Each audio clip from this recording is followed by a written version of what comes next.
soon after he pretended to be helping you did you learn that, in fact, you were in the house of evil? You know, it took a few years because we were there for a little while, but I started seeing a lot of things he was doing with his own children. But when he started to implement those things on my children, I knew this was not for me. It's time to go. And I prayed on it and I did several things. I tried to escape different ways. It didn't work. But when I let go and let God handle it, it went smooth. What happened?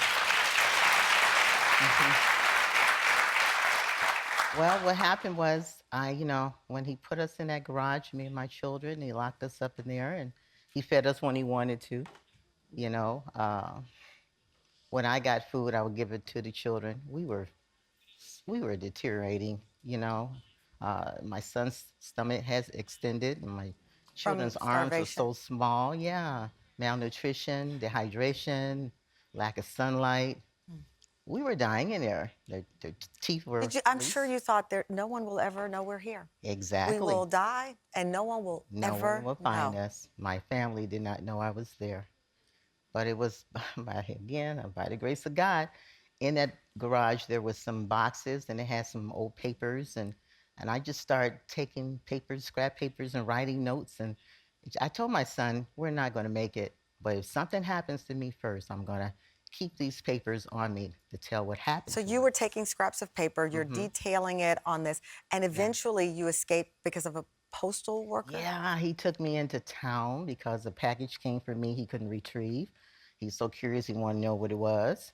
And he took me into town. I had it Your hidden, captor. my captor, and I had it hidden in my underwear.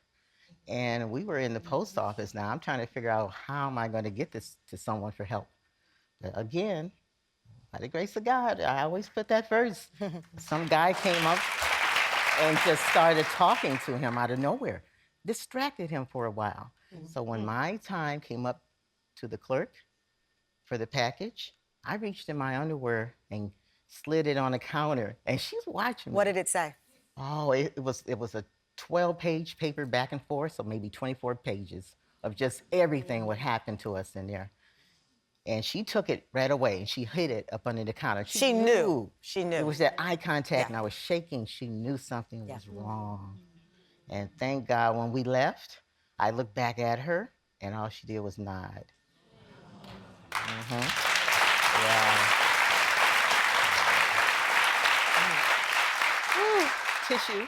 Right. I was like, What was it like for you when you were finally out of that garage? Oh my God, freedom doesn't taste so sweet.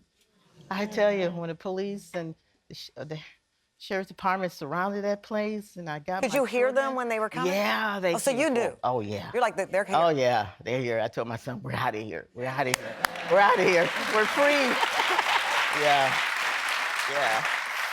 Oh, it gives me chills today. So, I just think, I don't know. What is your life like now? How would you describe it now? Oh, now I got busy. And that's the healing process. Yeah. When something like this happens to you, Tamron, we all have a story. Yes. Everybody's got a story. But it's what you do with your story. That's your glory. Now, you can choose to A, wallow in pity. Oh, wow, poor me. Or you can B, roll up your sleeve and go out and help somebody else. We chose yes. B. Yeah. Yeah. Oh my gosh. And so you're. Oh, yeah, I know. I'm like, okay, they didn't give us the double pack. I gotta talk to this team.